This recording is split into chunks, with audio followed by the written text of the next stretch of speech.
প্রশ্ন, বিএনপিকে মানুষ আসলে কেন ভোট দিবে? বিএনপি কি করেছে এমন যে বিএনপিকে মানুষের ভোট দিতে হবে? আপনি যখন আমাকে এই প্রশ্নটি করলেন, আমি যদি পাল্টা প্রশ্ন করি বিএনপিকে কেন ভোট দিবে না, আপনি তাহলে কি বলবেন? প্রশ্নটি করেছিলাম যে বিএনপিকে কেন ভোট দিবে, আপনি আমাকে উল্টে প্রশ্ন করেছিলেন যে বিএনপি কেন ভোট দিবে না। আমি আসলে একটু লিবার্টি নিতে চাই কাজল ভাই আপনার কাছ থেকে, যে আমি একটু বলতে চাই যে বিএনপিকে আসলে কেন ভোট দেওয়া উচিত হবে না। আমরা বিএনপির শাসনামল 2001 থেকে 2006 সাল যেটি দেখেছি সেটি দেখেছি ঘুষ, দুর্নীতি, দুঃশাসন, অপশাসনের একটি মহোৎসব। দুর্নীতিতে চ্যাম্পিয়ন হতে দেখেছি আমরা বিএনপিকে। 10টা কষ্টের প্রবেশ দেখেছি, বিরোধী দলের নেতার সমাবেশে গ্রেনেড হামলা দেখেছি, তত্ত্বাবধায়ক সরকার ব্যবস্থা ধ্বংস করে একজন মাত্র বিচারককে প্রধান বিচারপতি এবং তত্ত্বাবধায়ক সরকার ব্যবস্থা প্রধান রাখার জন্য সংবিধান পরিবর্তন করতে দেখেছি। 10 বছর, আমি যদি এর পরে আসি, এই 15 বছরের ফেসিবাদী ব্যবস্থায় বিএনপি নিজেরা কনফিউজ ছিল, জনগণকে কনফিউজ করেছে। আমি 2018 সালের ইলেকশনটাই সময় নাই, শুধু চট করে একটু বলি, 2018 সালের নির্বাচনটার মধ্যে এই নির্বাচন আনুষ্ঠানিকভাবে বর্জন করা হয়ই নাই। সেই নির্বাচনে কারচুপি সম্পূর্ণভাবে নিশ্চিত হওয়ার পর বিএনপি তার সংসদ সদস্য 6 জন বা 5 জনকে শপথ নিতে পাঠিয়েছে এবং মহিলা সদস্য আসলে কোটাটাও নিয়েছে। তারেক সাহেবের কথা যদি বলি, আমরা দেখেছি তারেক সাহেব এই সময়ের মধ্যে সবচেয়ে ভালো ভালো কথাগুলি বলতেছেন, সে কথা সত্য, কিন্তু তার কথা যে কেউ শুনতেছেন না সেটি হচ্ছে যে তারেক সাহেবের দলের লোকেরাই তার কথা শুনতেছেন না। সেই জন্য চাঁদাবাজির থেকে শুরু করে বিভিন্ন সন্ত্রাস, থানাঘেরাও এগুলি কিন্তু চলতেছে এবং তারেক সাহেবকেই বারবার বলতে হচ্ছে এই নির্বাচন খুব কঠিন হবে এবং এই তৃণমূল কিন্তু আসলে বিএনপির কেন্দ্রীভূত না।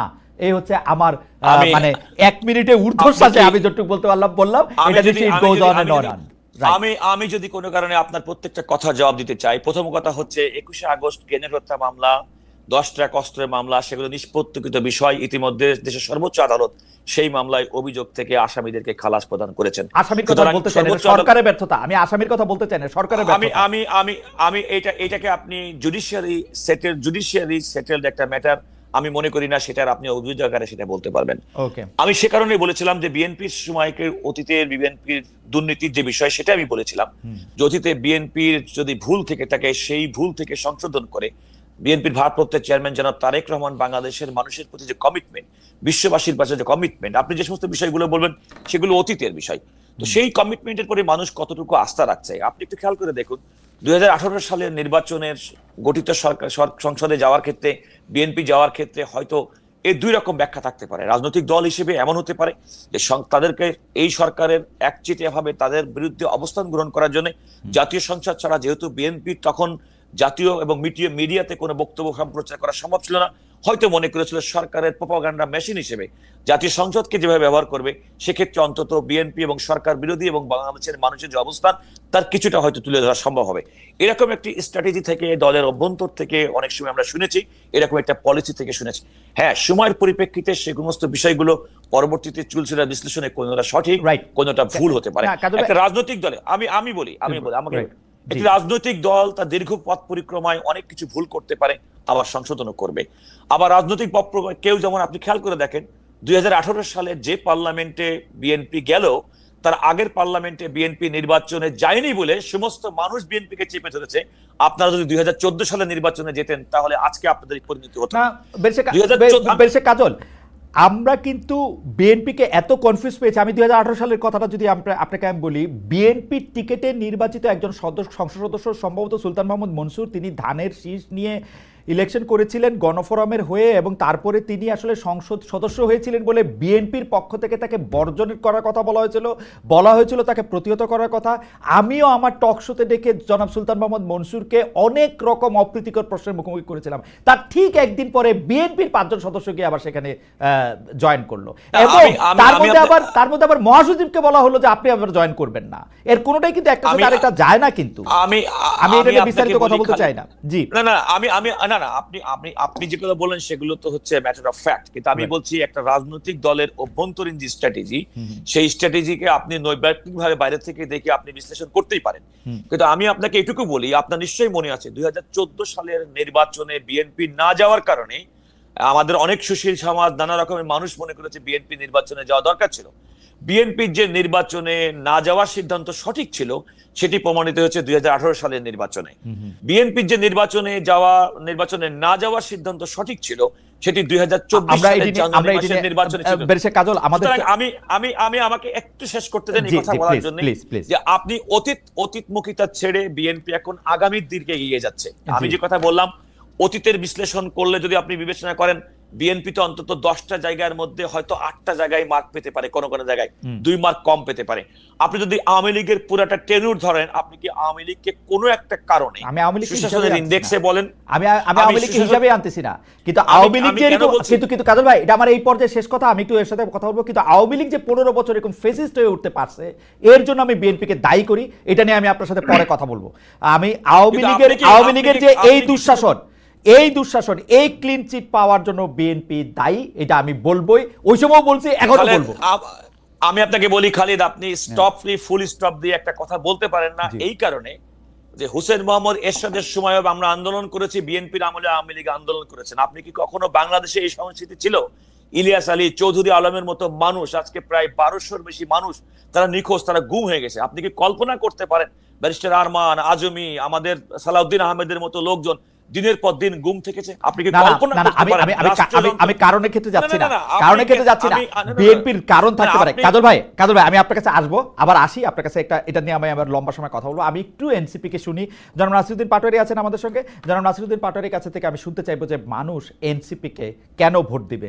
আমি এনসিপি কে ভোট দেওয়ার কারণ কি, যদি এটা নির্বাচন হয়, যদি একটা জাতীয় নির্বাচনের মধ্যে থেকে আসি, এনসিপি আমাদের কি দিবে যা আমাদেরকে অন্য রাজনৈতিক দলগুলি দিতেছে না।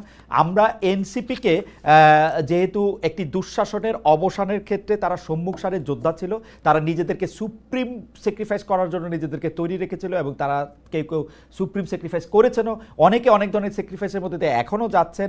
কিন্তু আমার প্রশ্ন, দেশ চালনার ক্ষেত্রে এনসিপি আমাদেরকে কি দেখাচ্ছে বা কি প্রমিস করতেছে, বা কি প্রমিস আমরা তাদের কাছ থেকে পাচ্ছি যার জন্য আমরা ভোট দেব। আমি মোটা দাগে কতগুলি ঘটনা মার্ক করে রেখেছি, সেগুলি আপনার কথা শেষ হলে আমি আপনাকে বলবো যে কেন আমি এনসিপি কে ভোট দিতে চাই না। জি, জনাব নাসিরউদ্দিন পাটোয়ারি। ধন্যবাদ খালেদ ভাই এবং রুহুল কুদ্দুস ভাই, এবং যারা দেখছেন সকল দর্শক শ্রোতাবৃন্দকে ধন্যবাদ জানাচ্ছি। আমরা দেশব্যাপী এনসিপির পক্ষ থেকে পদযাত্রা হচ্ছে জুলাই ঘোষণাপত্রের জন্য, বিচারের দাবিতে, শেখ হাসিনা খুনি হাসিনাকে বিচারের আওতায় আনার জন্য, এবং সংস্কার কার্যক্রমের মধ্য দিয়ে বাংলাদেশ নতুনভাবে গড়ার জন্য আমরা পদযাত্রায় নেমে এসেছি। আমাদের এখন পদযাত্রা পঞ্চগড়ে অবস্থান করছে। আমরা মানুষের সাথে মিশছি, অভূতপূর্ব সাড়া পাচ্ছি। মানুষ এই আন্দোলনে কেন নেমেছিল, সে আশা আকাঙ্ক্ষার প্রতীক এই তরুণ সমাজ বাংলাদেশে নতুন করে স্বপ্ন দেখিয়েছে। এই স্বপ্নগুলো আমরা প্রতিটা শব্দে লিখিত করছি।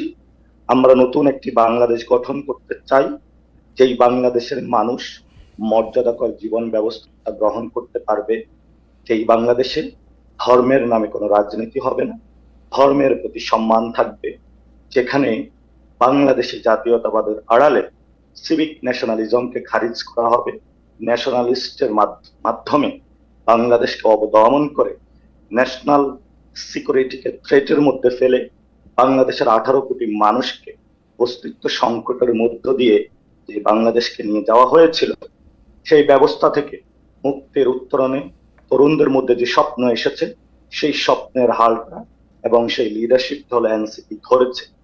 আমরা সংখ্যায় অনেক কম, টাকা পয়সা কম, এবং বাংলাদেশের যে এক্সিস্টিং যে সিস্টেম রয়েছে, সেই সিস্টেমে আমাদের প্রতিনিধিত্ব কম, কিন্তু আশা আকাঙ্ক্ষা এবং সামনের যে বাংলাদেশের দক্ষিণ এশিয়াতে একটি মর্যাদাকর দেশ হিসাবে প্রতিষ্ঠা করা, বিশ্ব মঞ্চে বাংলাদেশকে নতুন ভাবে পথ দেখানো, আমরা মনে করি আমাদের দ্বারা এই কাজটা বাংলাদেশের মানুষ পাবে। সেই জায়গা থেকে আমরা এই আপরাইজিং এর পরে গণতান্ত্রিক প্রক্রিয়া গিয়েছি। যেহেতু গণতান্ত্রিক প্রক্রিয়ার মাধ্যমে সংসদে, লেজিসলেটিভ অ্যাসেম্বলিতে আইন তৈরি হবে, আইন প্রণয়নের মাধ্যমে ঘুণে ধরা সমাজের অতীত যে সিস্টেমগুলো রয়েছে সেগুলোকে আমরা বাদ দিয়ে নতুন বাংলাদেশের যে স্বপ্ন দেখিয়েছিলাম সেটা বাস্তবায়ন করা। অলরেডি আমরা মানুষের সামনে গত 15 বছরে বাংলাদেশের যে রাজনৈতিক লিডারশিপ ছিল, তারা বাংলাদেশের মানুষের সামনে ব্যর্থতার পরিচয় দিয়েছে। আপনি একটু আগে বলেছিলেন যে গুম হয়েছিল, খুন হয়েছিল, এবং রুহুল কুদ্দুস ভাই কাজলও বলেছিলেন যে ওনাদের অনেক লিডারশিপকে আয়না করে রাখা হয়েছিল। কিন্তু এত মানুষের গুম খুন আয়নাঘর যাদের সামনে ছিল সেটা ওনারা নিতে পারেন না এবং জনগণকে সে স্বপ্নটা দেখাতে পারেন নাই বলেই কিন্তু মানুষ রাজপথে নেমে আসে নাই। আমরা সে স্বপ্নটা দেখিয়েছি এবং আমরা বলেছি যারা গুম হয়েছে খুন হয়েছে সেই মানুষগুলো দলীয় লিডারশিপের ক্রস করে জনতার কাতারে নেমে এসে তরুণদের সাথে মিশেছে, নতুন যে সব আকাঙ্ক্ষা দেখিয়েছে সেটার সাথে মিশেছে। সেই জায়গা থেকে বাংলাদেশের মানুষ আমাদের সাথে সে লিডারশিপের জায়গাটা দিয়েছে, আমরা সেটা সাকসেসফুলি ডান করেছি। নতুন ভাবে এখন নিউ সেটেলমেন্টে যাওয়ার জন্য সেকেন্ড ফেজের যে কাজটা আমরা যেহেতু সফলতার পরিচয় দিয়েছি, ভবিষ্যতে আমরা ইনশাল্লাহ সফলতার পরিচয় দিব। সেই জায়গা থেকে আমরা মনে করি গণতান্ত্রিক প্রক্রিয়া উত্তরণে প্রত্যেকটা দেশের মানুষ নিজেকে প্রাউডলি বাংলাদেশি বলার জন্য নিজের সন্তানের শিক্ষা ব্যবস্থা, নিজের সন্তানের এডুকেশন, নিজের সন্তানের জীবনযাত্রা সবকিছু ঠিক রাখার জন্য যদি তাদের কাছে কোনো উপায় থাকে, আমি মনে করি সেটা হবে এনসিপি। এনসিপির হাত ধরে বাংলাদেশের মানুষ এই জায়গাগুলো পাবে। এবং আমি শুরুতেই বলেছিলাম বাংলাদেশের যে এক্সিস্টিং সিস্টেম গুলো রয়েছে এখানে আমরা সর্বক্ষেত্রে এখন অংশগ্রহণ করতে পারি না, যার জন্য আমরা কিন্তু বিপ্লবী সরকার গঠন করতে পারব। আমরা অনেকটুকু পিছিয়ে এসেছি। আমরা এখন মাঠ গুছাচ্ছি, অর্গানাইজেশন বিল্ড আপ করতেছি। আমরা যখন আবার প্রস্তুত হব ওই সময় আমরা খুবই নগণ্য ছিলাম, সংখ্যায় কম ছিলাম, বাংলাদেশের মানুষের কাছে যে দোদনাটা সৃষ্টি করেছিলাম, আমরা আবার বলেছিলাম আমরা দ্বিগুণ হয়ে ফিরে আসবো।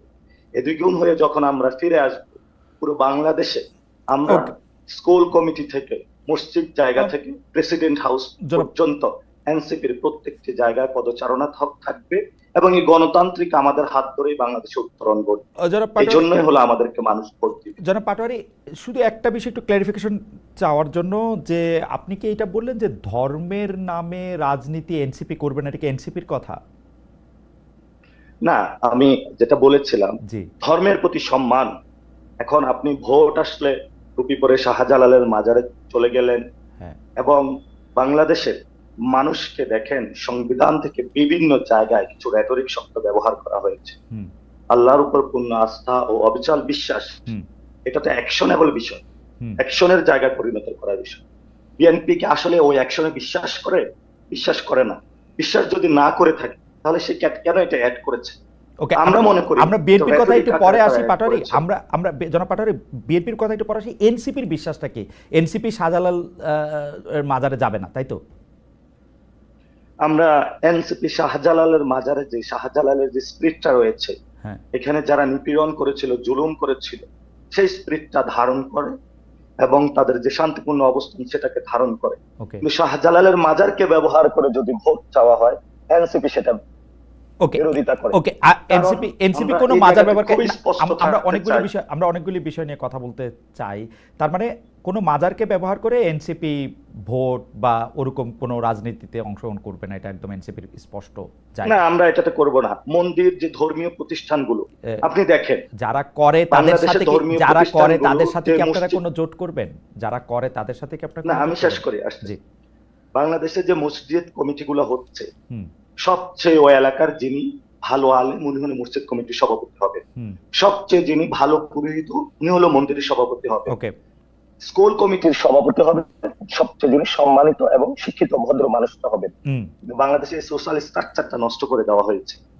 আমরা যদি এটা ঠিক না করতে পারি, পলিটিক্যাল ইনফ্লুয়েন্সের বাহিরে না নিতে পারি, রাজনৈতিক যত ভালো দলই গঠন করেন না কেন, যত ভালো কথা বলেন না কেন, সোশ্যাল স্ট্রাকচার যদি আমাদের গড়ে না উঠে, রাজনৈতিক কালচার পরিবর্তন হবে না। যারা করেন একটা যে প্রশ্ন আপনি যারা করেন তাদের সাথে আমাদের জোট হবে কিনা? দেখুন, আমরা কিন্তু লিড দিতে চাচ্ছি, আমরা সবার মধ্যে সেই সংস্কৃতি তৈরি করতে চাচ্ছি যাতে এই বিষয়গুলো না হয়। যারা আমাদের সাথে আসবে তাদেরকে এই বিষয়গুলো মেনে আসতে হবে এবং আমরা চাই বাংলাদেশের সামাজিক যে প্রতিষ্ঠানগুলো রয়েছে, প্রতিষ্ঠানের প্রতিনিধিত্বদের কাছে ফিরিয়ে দিতে হবে। ধর্মের জায়গায় বিভিন্ন মানুষের যে আবেগ স্পৃহার জায়গা আছে সেটাকে সম্মান করতে হবে। ধর্মের নামে ধর্মকে ব্যবহার করা যাবে না। এবং এই আন্দোলনে আপনারা দেখেছেন যারা মাদ্রাসার ছাত্র তারা কিন্তু আমাদের সাথে সংহতি জানিয়েছিল, আন্দোলনে এসেছিল, শহীদ হয়েছিল। ঠিক আছে, মানে আমি এই প্রসঙ্গে আসতেছি আপনার কাছে। আমি এনসিপি কে কেমন দেখি সেইটা একটু আপনাকে বলি এবং কিছু পয়েন্ট আমি আপনাকে রাখি। আপনারা এনসিপির পক্ষ থেকে বেশিরভাগ সময় বলেন শেখ হাসিনা সহ আওয়ামী লীগের নেতৃবৃন্দের বিচার করবেন, আপনারা সেই বিচার চাওয়ার জন্য মানুষের দরে দরে যাচ্ছেন, এমন একটা কথাও আপনারা বাজারে প্রচলিত করেছেন যে বিএনপি বা জামায়াত বা অন্য কেউ আসলে শেখ হাসিনা বিচার করবে না। কিন্তু আমার দৃষ্টিতে গত 17 বছরে সবচেয়ে বেশি নির্যাতিত দলটি আওয়ামী লীগ কর্তৃক, দলটির নাম হচ্ছে বিএনপি। তার সর্বোচ্চ পর্যায় থেকে শুরু করে তৃণমূলের নেতাকর্মীগণ আওয়ামী লীগের জাতাকলের নিষ্পেষণে অন্যায় বিচারের সম্মুখীন হয়েছে, বারবার আত্মত্যাগ করেছে, ব্যবসা বাণিজ্য পর্যন্ত করতে পারে নাই। কাজল ভাইয়ের ভাষায় ধান খেতে লুকিয়েছিল, যেটা আমার সাথে ওনার প্রাইভেট কথা হয়েছে, বাড়িতে থাকতে পারে নাই, এরকম বহু লোক আছে। এরকম মানুষ আন্দোলনে কেন নেমেছিল সেই কথাগুলি আপনারা স্মরণ করিয়ে দেন এবং বেশিরভাগ ক্ষেত্রে আপনারা মানুষের কাছে সেই আন্দোলনের জন্য আপনারা একক কৃতিত্ব দাবি করেন এবং সেই ক্ষেত্রেও আমরা দেখতে পাই যে আপনারা আসলে শুধু আপনাদের কথাই বলেন, যদিও কথা ছিল এই আপনাদের পাশে দাঁড়িয়েছিল বাংলাদেশের সবাই, আপনাদের পাশে দাঁড়িয়েছিল বাংলাদেশের সব রাজনৈতিক মতাদর্শের সব মানুষ, আওয়ামী লীগ বাদে। আপনারা নিজের হাতে আইন তুলে নিতে খুব পছন্দ করেন, যতখানি আপনাদের ক্ষমতা তত বেশি আপনারা আইন তুলে নেন। আমি বিভিন্নভাবে বিভিন্ন ঘটনা আমি আপনাদের বলতে পারি এবং কেউ যদি এটা আপনাদেরকে ধরায় দেয় তখন আপনারা আবার সেটাকে নিয়ে ট্রোল করেন, সেটাকে নিয়ে বাজে কথা বলেন। আমি দুইটা প্রসঙ্গ খালি আপনাকে ধরায় দেই। একটা হচ্ছে যে আপনারা থানা থেকে মুসলেখা দিয়ে লোক ছড়ায় নিয়ে আসছে আপনাদের বড় নেতা জনাব হান্নান মাসুদ। কয়েকদিন আগে মাত্র আপনাদের আরেকজন বড় নেতা জনাব আরিফ সোহেল উনি লিখেছেন পটিয়া থানা মাটির সাথে মিশায় দেওয়া হবে। আমরা এনসিপির ক্ষেত্রে আমরা দেখি যে গণতন্ত্রের প্রতি আপনাদের ন্যূনতম আস্থা নেই। গণতন্ত্রের প্রতি আপনাদের আস্থা নেই বলে আপনারা বিভিন্ন বাহানায় নির্বাচন পিছাইতে চান, কাল্পনিক এক ধরনের জনপ্রিয়তা পপুলারিটির কথা বলেন। হ্যাঁ, নির্বাচন পিছাইতে চান না বলে আপনাদের যে দাবি সেই দাবিকে জাস্টিফাই করার জন্য আপনারা আবার অন্য নানা রকম কথাবার্তা বলেন এবং এনসিপি নিয়ে আপনারা ধর্মের কথা বলেন, আপনার কথা বললেন। জনাব পাটারি আপনি বললেন এনসিপি নিয়ে ধর্মের নামে আপনি বলছেন ধর্মকে ব্যবহার করতে চায় না, এনসিপি সবাইকে ব্যবহার করতে চায়। আপনি যেটাকে লিড দেয়া বলতেছেন সেটা সবাইকে ব্যবহার করতে চায়। আমি মোটা দাগে উদাহরণ দেই, আপনারা জামাতে ইসলামীর সাথে গাঁটছড়া বাঁধেন, আবার সুযোগ পেলে জামাতে ইসলামকে ৭১ নিয়ে খোঁচা দেন। আপনারা অমুককে আসলে ব্যবহার করেন, তুমুকের ক্ষেত্রে শুধুমাত্র বন্দুকের খোলাগুলি আপনারা ব্যবহার করেন। আপনারা বিপ্লবী সরকার গঠন করেন নাই এটা আপনারা বলতেছেন, এজিফ আপনারা ইচ্ছা করলে বিপ্লবী সরকার গঠন করতে পারতেন, অথচ আপনি অন্যভাবে এটার উদারতাটা দেখেন না। না, আপনারা পারতেন না। কারণ হচ্ছে আমি আপনাকে বলি 1971 সালে মুক্তিযোদ্ধারা এসে সরকার গঠন করে নাই, 1990 সালে গণ অভ্যুত্থানকারীরা এসে সরকার গঠন করে নাই।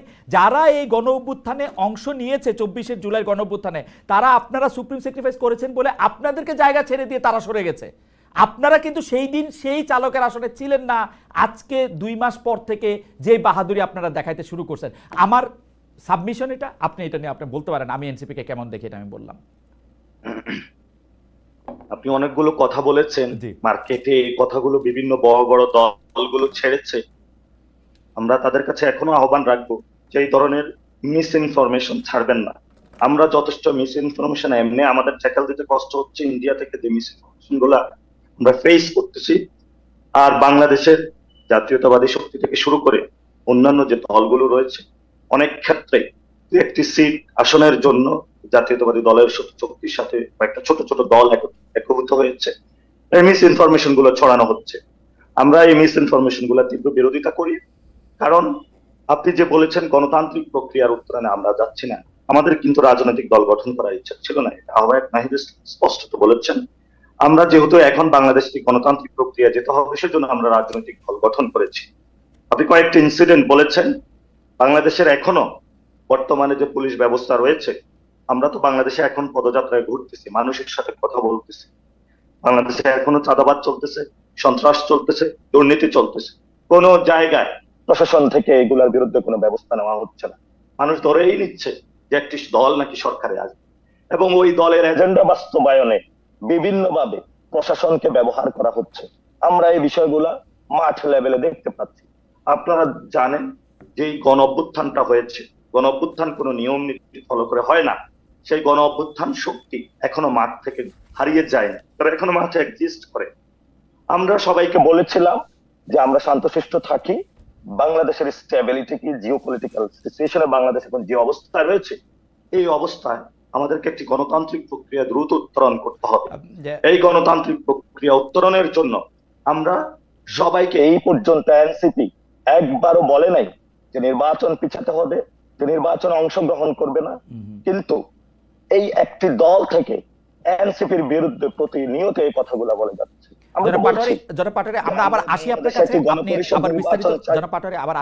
আপনি বিস্তারিত বলেন। আমরা যেটি হলো আপনি তো অনেকগুলো প্রশ্ন করলেন, আমাকে উত্তর দিতে হবে। সেগুলো আপনি উত্তর দিয়েন। অনেকগুলো এলিগেশন করি নাই, আইন নিজের হাতে তুলে নিছেন সেটা একটু বললেন, যে আইন নিজের হাতে কেন তুলে নিছেন, সরকার না পারলে আপনারা নিজের হাতে আইন তুলে নেবেন, সেটা আবার জোর গলায় বলেন কিন্তু আপনারা, ওইটা নিয়ে আপনি একটু বললেন। আর এলিগেশন আমি এনসিপি না দেখেন আমি খালিদ ভাই, আমি একটা স্পষ্ট করি আপনাকে কেন এই বিভিন্ন জায়গায় কিছু বিচ্ছিন্ন ঘটনা করছে। আমরা এটা দায়িত্ববোধের জায়গা থেকে নিয়ে বলতে চাই, এই গণ অভ্যুত্থানের আগে এনসিপি বা বৈষম্য বিরোধী ছাত্র আন্দোলন পুরো বাংলাদেশে কিন্তু ডিরেক্টলি অর্গানাইজ ছিল না। আমরা এই গণ অভ্যুত্থানের পরে কাজটা হাতে নিয়েছি, এই জায়গাটা মিসিং করলে হবে না। আমরা এখনো মাঠে আছি সংগঠনকে গুছানোর জন্য। যখন এটা একটা শৃঙ্খলার মধ্য দিয়ে এসে যাবে, তখন এই ধরনের আমি আপনাদের নেতাকে আপনি বাংলাদেশের বিভিন্ন জায়গায় নেতাদের দেখতে পাচ্ছি, আপনাদের নেতাদের দেখতে পাচ্ছি। আমাকে একটু শেষ করতে দিবেন, শেষ করেন। সেটা হলো বিভিন্ন জায়গায় থানা থেকে আসামি ছেড়ে নেওয়া। আপনি যদি ফর্দটা খোলেন, খাতা কলম খোলেন, কোন রাজনৈতিক দল কতগুলো কাহিনী ঘটিয়েছে, সর্বোচ্চ সংখ্যক আপনি কোথায় পাবেন? এটা এনসিপি কে আপনি পাবেন না। ওই দিন যে হান্নান মাসুদ যেখানে গিয়েছিল সেটা স্পষ্টত ব্যাখ্যা দিয়েছিল, কিন্তু বাংলাদেশের প্রশাসনের ক্ষেত্রে এখনো যে বিভিন্ন জায়গায় থানা ঘেরাও, বিভিন্ন জায়গায় যখন সেই ধানমন্ডির যে কাহিনী হলো, আমরা এটা অনেক কষ্টে স্টপ করিয়েছিলাম। বিভিন্ন জায়গায় জাতীয়তাবাদী দলের অনেক লোক এটা আপনি বিস্তারিত করে বললেন যে আইন হাতে তুলে নেওয়া সম্পর্কে খোঁজ নিবেন, আপনি পাড়ায় মহল্লায় খোঁজ নিবেন, খোঁজ না নিয়ে কথা বলবেন না। আমি খোঁজ নিয়ে ধরেন পাটোয়ারি, আমরা আপনি প্রথিতযশা সাংবাদিক, আপনার থেকে আমরা সত্য সংবাদ পাই না। সত্য সংবাদ আপনি পান। আমি আপনাকে দুইটা স্পেসিফিক ঘটনা বলছি। একটা হচ্ছে আপনি বলছেন যে পটিয়া থানা মাটির সঙ্গে মিশায় দিবেন, আরেকটা আপনি হচ্ছেন অভিযুক্ত ব্যক্তিদের মুচলেখা দিয়ে ছড়ায় গেছেন। আপনি এটা কি জবাব দিলেন নাসিরউদ্দিন পাটোয়ারি? আমি খালি প্রশ্নটা করে রাখি, আপনি এটা জবাব দিলেন যে আপনি খোঁজ নেন, জবাব দিচ্ছি না, আপনি জবাব দিয়েন, আপনি খোঁজ নেন বিএনপি তার চেয়ে অনেক বেশি করছে, তাই তো? বিএনপি না, শুধু এখানে বিএনপি না, মানে সব রাজনৈতিক দল এর চেয়ে অনেক বেশি করছে, তাই তো? সব রাজনৈতিক দল ওর চেয়ে বেশি করে নাই, তারা এটাতে লিড দিচ্ছে। হান্নান মাসুদকে তারা নিয়োজিত করছে যে আপনি গিয়া ছুটাই নিয়ে আসেন। হান্নান মাসুদের সাথে আপনার কথা হয়েছে এই বিষয় নিয়ে? না, আমি হান্নান মাসুদকে পাবলিকলি যে কথা বলেছেন, আমি পাবলিকলি তাকে বলতে শুনেছি, উনি কি বলেছেন পাবলিকলি, উনি বলেছেন, এটা ব্যাখ্যা দিয়েছেন, উনি কি বলেছেন পাবলিকলি, কি ব্যাখ্যাটা দিয়েছেন? উনি বলেছেন যে আমি তাদেরকে ছুটাতে নিয়ে আসতে গিয়েছে এই থানা। এটা এমন কোনো ব্যাপার না, আপনারা সেখানে তাকে প্রশাসন থেকে ফোন দিয়েছিল যে এখানে 2-3 জন ব্যক্তি তাদেরকে গ্রেফতার করা হয়েছে, হ্যাঁ, আমরা এটা কোথায় দিব?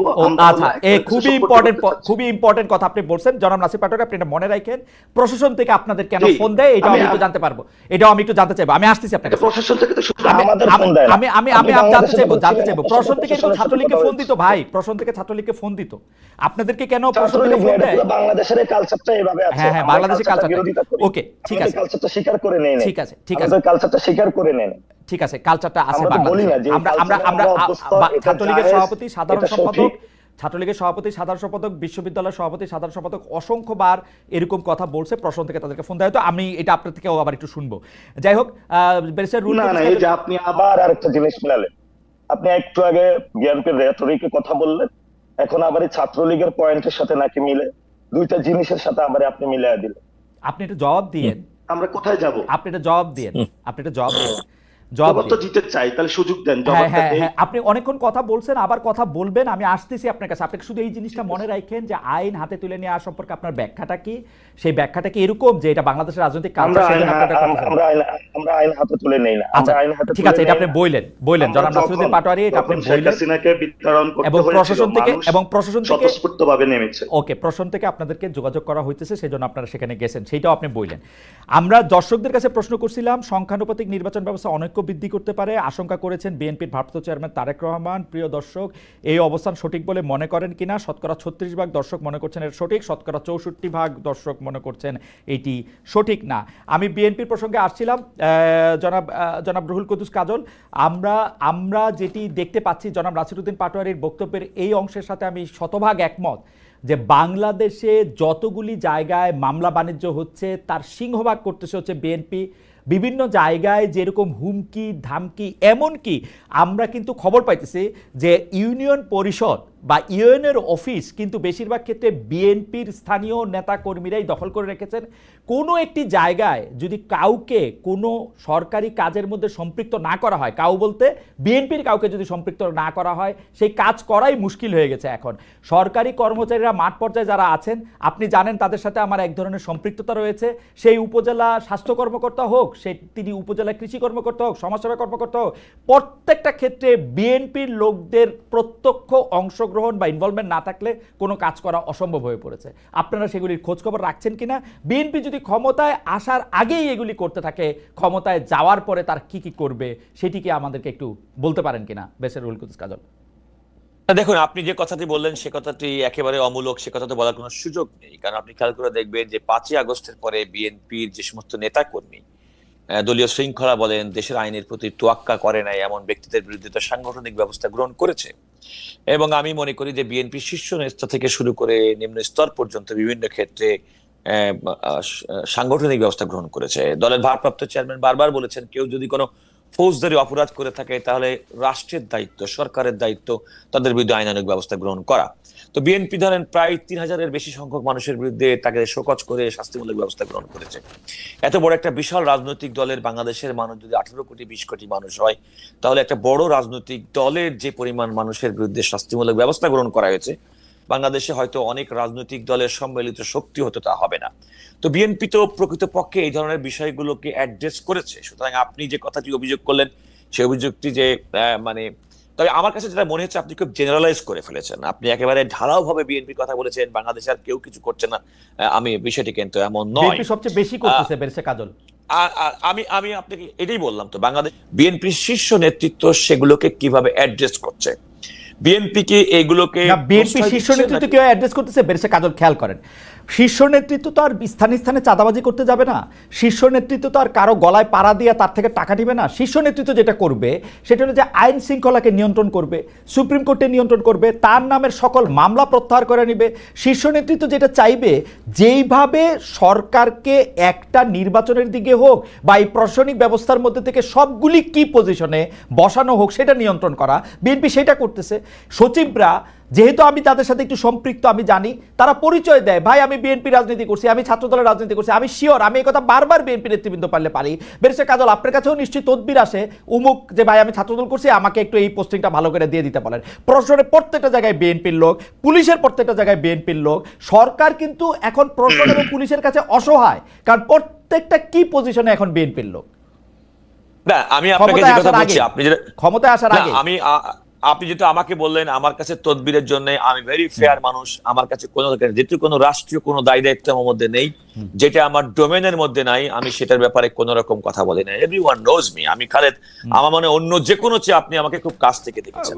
আমি true to my profession, I am true to my profession. সেটা আমি দেখছি, আমি আপনাকে একটা নাম বললাম সেজন্য আমি আপনাকে সে কথা আমি বলছি। দেখেন, আমি অনেক সময় ফান করে আমার আইনজীবী জুনিয়রদের সামনে আমার চেম্বারে বসে বলি যে আমি খুব চেষ্টা করছি 5ই আগস্টের পরে একজন বিএনপি ছাড়া অন্য কোনো মানুষ আমার সঙ্গে সাক্ষাৎ করুক।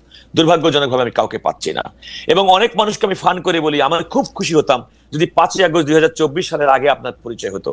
আমার যে কোনো মক্কেল ক্লায়েন্ট যদি আমার কাছে কোনো মামলার ইনস্ট্রাকশন দিতে আসে, পরের শব্দ বলার আগে আমি বলি আপনি থামেন, আমি বুঝতে পারছি, এরপরে আপনি পরিচয় দিবেন যে আপনি রাজনীতি করেন, আপনি বিএনপির আমার। কিন্তু আমার দুর্ভাগ্য যে আমার 5ই আগস্টের আগে হয়তো আপনার সঙ্গে পরিচয় হয়নি, এর আগে পরিচয় হলে আপনার জন্য আমার জন্য ভালো হতো। এই সমস্ত ব্যক্তিগুলো কিন্তু সুবিধাবাদী, এরা কিন্তু প্রকৃতপক্ষে বিএনপির পোড় খাওয়া নেতাকর্মী, যাদের জীবন গেছে, যারা জীবন দিয়েছে, মামলা খেয়েছে, কারাবরণ করেছে, পরিবারের সঙ্গে সংযোগ বিচ্ছিন্ন হয়েছে। এইসব মানুষগুলো কিন্তু সেরকম মানুষ না। ওই যে আপনি বললেন যে আপনি যেহেতু প্রশাসনের চাকরি করতেন, প্রশাসনের আপনার বন্ধু বান্ধব যারা হয়তো কি পজিশনে আছে, তারা নিজেদেরকে এক ধরনের জাহির করার জন্য একটা অসুস্থ প্রতিযোগিতার মধ্যে যাচ্ছেন। আপনি খেয়াল করে দেখুন, যে এই সরকারের তো যদি আপনি যদি বিবেচনা করেন তাদের কার্যক্রমের মধ্যে তো অনেক ভালো কাজের মধ্যে একটা আছে, সংস্কার কার্যক্রম যেমন চলছে। আপনি এনবিআর এর মতো একটি জায়গায় আমি অত্যন্ত দুঃখিত যে সেখানে তাদের অন্যতম কার্যক্রমের বিষয়ে একটা গ্রুপ অফ পিপুল তারা তাদের মূল উদ্দেশ্য হচ্ছে যে এটাকে কোনোভাবেই একটা গন্ডগোল বাঁধিয়ে কোনোভাবে আমি মানে আমার অজ্ঞতা ক্ষমা করবেন, আপনি আসলে বলেন তো যে বর্তমানে প্রশাসন এবং বিচার কাঠামো, বিচারালয় এইটা আসলে বিএনপি নিয়ন্ত্রণ করতেছে না? বিএনপি আপনি দেখেন, আমি আপনাকে দেখেন, আমি শুধু বেগম খালেদা জিয়া এবং তারেক রহমান সাহেবের মামলা বলতেছি না, তারেক রহমান সাহেবের মামলা বলতেছি না, বিএনপি যে কোনো লোকের মামলা বিএনপি করলেও সেটা বিনা কিচ্ছুতে সে মামলা উঠে যায়। আমি এখন পর্যন্ত বিএনপির 5 আগস্টের পরে একটা মামলায় হারতে দেখি নাই, বিএনপি মামলা হারে না। আপনি কি বলছেন যে বিএনপি নেতৃবৃন্দের বিরুদ্ধে যে সমস্ত মিথ্যা রাজনৈতিক মামলা ছিল সেগুলো প্রত্যাহার কিংবা সেগুলো না? শুধু মিথ্যা রাজনৈতিক প্রত্যাহার তো ছাড়াও তো মামলা তো আছে, আমরা তো মামলাটা স্বাভাবিক লাইফ দেখি ভাই। আপনি একজন জুরিস্ট, আমরা কি লাইভ দেখতেছি? একটা মানুষ আসতেছে না কোর্টে, তার মামলা খারিজ হয়ে যাচ্ছে, তাকে খালাস দিয়ে দেওয়া হচ্ছে বেকসুর। না এটা আমি আপনাকে এতটুকু বলতে পারি, সেটা হচ্ছে একটা বিচারিক প্রক্রিয়া। আমি আপনাকে এতটুকু বলতে পারি যে 5ই আগস্টের পরে আমাদের বর্তমানে সুপ্রিম কোর্টের যে সেটআপ, আপিল বিভাগের সেটআপ, আমি মনে করি সেটা এক্সিলেন্ট। আমি মনে করি তাদের বিচারিক কার্যক্রম, তাদের বিচারিক ক্ষমতা, তাদের সততা, তাদের ইন্টিগ্রিটি, আমার মনে হয় না যে কেউ কোনো প্রশ্ন করতে পারে। এবং আপনি যেটা বলছেন যে সেরকম যে অভিযোগ খুব ঢালাও হয়ে গেল, কারণ আমি আদালতের ক্ষেত্রে আমি একজন আইনজীবী, আমি নিজে জোর গলায় বলতে পারি, জাতির সামনে সাক্ষ্য রেখে বলতে পারি 5ই আগস্ট পূর্ববর্তী আইনজীবী পেশাজীবী হিসেবে আমার যে অবস্থান ছিল 5ই আগস্টের পরে আমার কোনো পরিবর্তন হয়নি। আমি আদালতের কাছে যেভাবে আমি নিজেকে উপস্থাপন করতাম, আমার ক্লায়েন্টের কাছে আমি যত সততার সঙ্গে পেশাদারিত্বের সঙ্গে উপস্থাপন করতাম, আমি কিন্তু একইভাবে কিন্তু উপস্থাপন করি। আমি আপনাকে আরো স্পষ্ট বলি, আমি মনে করি না যে আমি শুধুমাত্র বিএনপি করার কারণে আমি কোনো সুযোগ সুবিধা গ্রহণ করার চেষ্টা করি কিংবা কোনো সুযোগ সুবিধা পাই, বরং আমি যদি কোনো কারণে আদালতের কাছে নিজেকে উপস্থাপন করি আমার পেশাদারিত্ব, আমার সততা, এই পেশার প্রতি কমিটমেন্টের কারণে। কাজল, আপনাকে আমি শুধু বিচার বিভাগের কথা বলি, এই বিচার বিভাগে মানে হাইকোর্টের বেঞ্চগুলি আমার পরিচিত, আপনি জানেন আপনার যতটা পরিচিত তার থেকে কম হইলেও আমি পরিচিত। আপনি বলেন তো যে হাইকোর্টের, আমি অ্যাপিলেট ডিভিশন উচ্চ আদালতে কথা বলা আসলে আমাদের সাজে না, তারপর আমি আপনাকে বলি যে কারণে একটা দলীয় বেঞ্চ হিসাবে গত 15 বছর বিভিন্ন রকম বদনাম ছিল, সেই বদনাম কি এখন কাটছে না বাড়ছে? আপনি শুধু আমাকে এই কথাটা বলেন। না, আমি মনে করি সেই বদনামের কোনো সুযোগ নেই, এই কারণে যে বর্তমান সুপ্রিম কোর্টের আপিল বিভাগ এটা একেবারে অ্যাবসলিউটলি, আমার কথাটা আপনি ভেরিফাই করতে পারেন, জি এখনকার আমাদের কনস্টিটিউশনালি কোর্ট কনস্টিটিউশনের দায়িত্ব হচ্ছে মাননীয় প্রধান বিচারপতির। মাননীয় প্রধান বিচারপতি ইতিপূর্বে যেটা আমি দেখতাম অনেক সময় কাউকে ব্যক্তিগতভাবে তার রাজনৈতিক পছন্দের লোক না এমন একটা নোশন তৈরি করে তাদেরকে কম গুরুত্বপূর্ণ বিচার কার্যে নিয়োজিত করা হতো। এখন কিন্তু তা না। আপনি যদি ডেইলি কজ লিস্ট দেখেন তাহলে আমার মনে হয় যে আদালতের কার্যক্রম, বিচারিক কার্যক্রম ব্যবস্থা মানে তাদেরকে দায়িত্ব প্রদানের ক্ষেত্রে অ্যাটর্নি জেনারেল অফিস এবং public service, public prosecutor office, তারা মানে নিরপেক্ষভাবে দায়িত্ব পালন করতেছে নাকি তারা বিএনপির হয়ে কাজ করছে? না, আমি কিন্তু সেটা মনে করছি না। সত্যি কথা বলতে কি, তারা রাষ্ট্রের আইন কর্মকর্তা হিসেবে, শোনেন, কিছু কিছু একজন ব্যক্তিকে দিয়ে তো আপনি কোনো কিছু বিচার করতে পারবেন না। তবে আমরা একটা শার্প ডিফারেন্স দেখতে পারি। অ্যাটর্নি জেনারেল অফিস বিগত সময়ের জন্য যেমন সরকারের আজ্ঞাবহ, তাদের কাজটাই ছিল যে সরকারকে খুশি করা এবং বিরোধী দলকে দমন করা। বর্তমান অ্যাটর্নি জেনারেল যারা সরকারকে খুশি করতেছে না তো, বর্তমান অ্যাটর্নি জেনারেল অফিস বিএনপি কে খুশি করতেছে, সরকারকে খুশি করবে কেন? দেখুন, আমার মনে হয় বিএনপি কে এই মুহূর্তে আদালতের কাছে যে নিজের খুশি হওয়ার মতো ওরকম কোন লিটিগেশনের মধ্যে বিএনপির ওরকম দুরবস্থার মধ্যে নেই।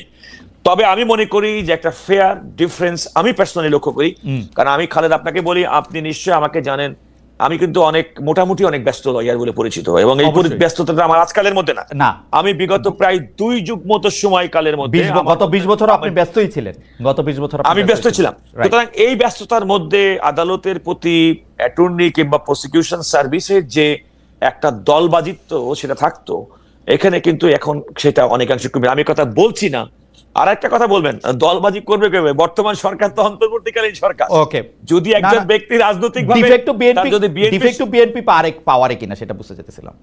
এটা এটা ইটস এ মিক্সার। আপনি খেয়াল করে দেখবেন বিগত সময় যারা নিয়োগ প্রাপ্ত হতো তারা তো সম্পূর্ণভাবে একটা রাজনৈতিক দলের একই আদর্শের মানুষ ছিল, but we have got a mixture of people, we have got people from other people, we have got some people who are recommended by NCP as well.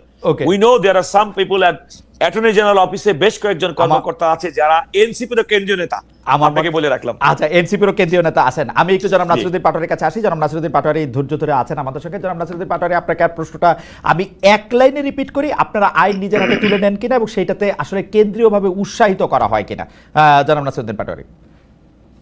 আমরা আইন তুলে আমরা নিব না এবং আমরা নিতে চাই না। আমরা কেন্দ্রীয়ভাবে এই ধরনের যে সকল কর্মকাণ্ড হয় সেটাকে নিরুৎসাহিত করি এবং কেন্দ্রীয় নেতৃবৃন্দের পক্ষ থেকে যদি এই ধরনের কোনো কার্যাবলী কেউ হাতে নেয়, কোনো বোল্ড স্টেপও নিয়ে থাকে, as long as I am alive, I will protest on this matter.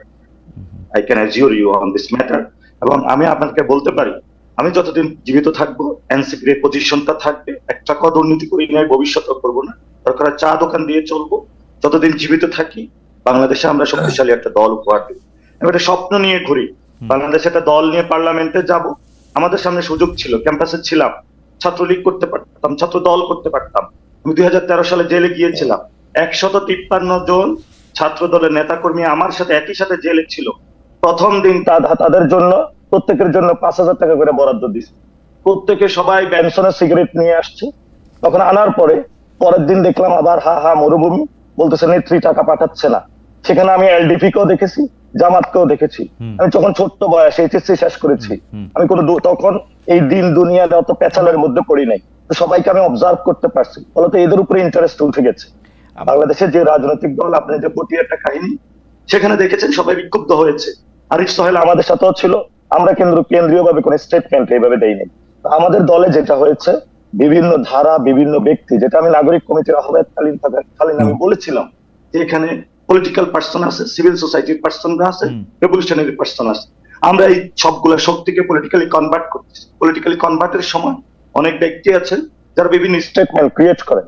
এই পর্যন্ত আপনি এনসিপির যতগুলো পাবলিক স্টেটমেন্ট রয়েছে আমাদের পেজে গিয়েছে, সালেউদ্দিন সিফাত স্বাক্ষরিত কোন একটা স্টেটমেন্টে আপনি মব ভায়োলেন্সকে উস্কে দেওয়া কোনো কিছুর জায়গায় পাবেন না। কিন্তু আমাদের মুশকিলটা বলি, আপনারা যারা শীর্ষ নেতৃবৃন্দ আছেন এনসিপিতে, ধরেন জনাব নাহিদ ইসলাম, জনাব আক্তার হোসেন, আপনি, জনাব হাসনাত, জনাব সার্জিস, বা আমাদের যে আপারা আছেন, সেই আপাদের তারা যেহেতু একটা জাতীয় নেতৃত্বের জায়গায় গেছেন, অনেক তরুণের স্বপ্নের জায়গায় গেছেন, আপনারা যা করবেন বা যা করেন সেটা কিন্তু আরও বিভিন্ন জায়গায় সেটি আসলে মানে কি বলে অনুসৃত হয়।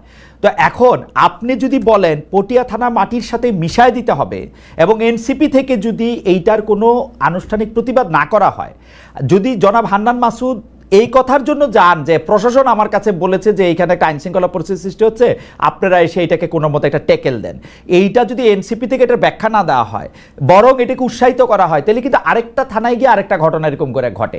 যেমন ধরেন আমাদের সবার খুব প্রিয় নেতা জনাব হাসনাত আমাদের অনুষ্ঠানে এসেছিলেন, আমি ওনাকে সিম্পলি বলেছিলাম যে আপনি যে রাস্তা তুলে নিচ্ছেন নিজের হাতে, এটা করতেছেন, এটাকে আপনি ঠিক করতেছেন কিনা। আপনাদের লোকজন কিন্তু মনে করতেছেন উনি ঠিক কাজ করছেন, কারণ ওখানে দুর্নীতি হয়েছে, ওইটা বন্ধ করে দেয় দরকার ছিল। আমি এই জায়গায় প্রশ্ন করতে চাইতেছিলাম যে দুর্নীতিও যদি হয়, এইটার ক্ষেত্রে আইন নিজের হাতে আপনারা তুলে নিবেন কিনা, আমরা এরকম একটা বন্দোবস্ত আপনাদের কাছ থেকে দেখতে পাবো। এনসিপির এটার অবস্থাটা কি?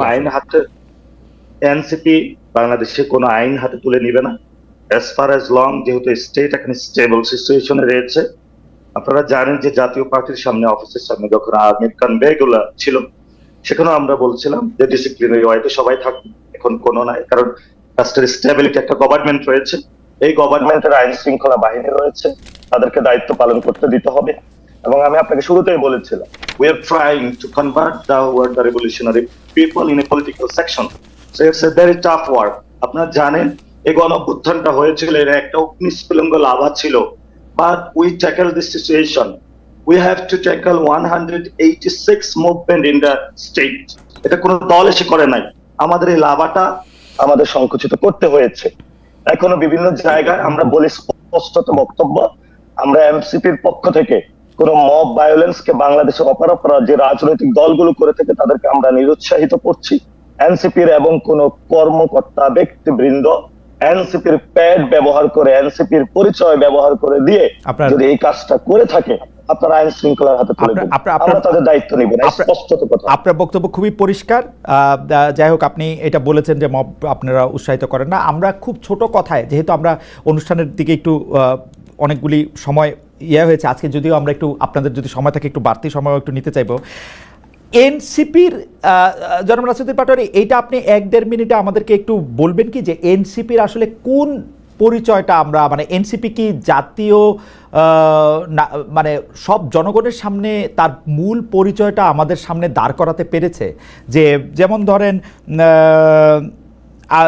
জামায়াতে ইসলামীর সাথে আপনাদের সম্পর্ক, ইসলামী আন্দোলনের মঞ্চ বা হেফাজতের মঞ্চ, নারী সংস্কার বিরোধী কর্মসূচির মঞ্চ, সেই সব জায়গায় আপনাদের দলের নেতাকর্মীদের আমরা ইন্ডিভিজুয়ালি দেখতে পাই। এনসিপির একটা স্পষ্ট অবস্থান দেখতে পাই না। এই রাজনীতিটা বা চিন্তাটা, দর্শনটা কি? আমি মোটা দাগে কয়টা প্রশ্ন করি। আপনি বলছেন ধর্ম নিয়ে ব্যবসা করবে না, সেটা একটা পরিষ্কার হয়েছে। আপনাদের নারী নিয়ে আপনাদেরটা কীরকম একটা অবস্থান হবে? সংখ্যালঘু দিনে আপনাদের একটা কীরকম অবস্থান হবে? ভারত প্রশ্নে আপনাদের কীরকম অবস্থান হবে? সেই 3টা জিনিস যদি আপনারা একটু আমাদেরকে বলেন। নারী, সংখ্যালঘু। ভারত প্রশ্নে আমাদের সরাসরি অবস্থান, ভারতীয় যারা জনগণ রয়েছে আমরা তাদেরকে ভালোবাসি। আমরা মনে করি না এখনো ভারতীয় যে জনগণ রয়েছে তারা আমাদের থেকে বিচ্ছিন্ন। এই মানুষগুলো আমরা একই নদীর মাছ খাই। গঙ্গা জলে কেউ সিঁদুর পরে, গঙ্গা জলে কেউ স্নান করে পরিষ্কার হয়, সেই গঙ্গা জলেই কেউ কিন্তু অজু করে নামাজ পড়ে। ফলত এই গঙ্গার পানি যেমন একীভূত সবাইকে করেছে, আমরা সেই গঙ্গারই লোক, এবং এই পদ্মা নাম হোক, গঙ্গা নাম হোক, আমরা একীভূত থাকবো। কিন্তু ভারতীয় যে এস্টাবলিশমেন্টের অংশ রয়েছে বাংলাদেশকে নিচু জাত হিসাবে দেখে।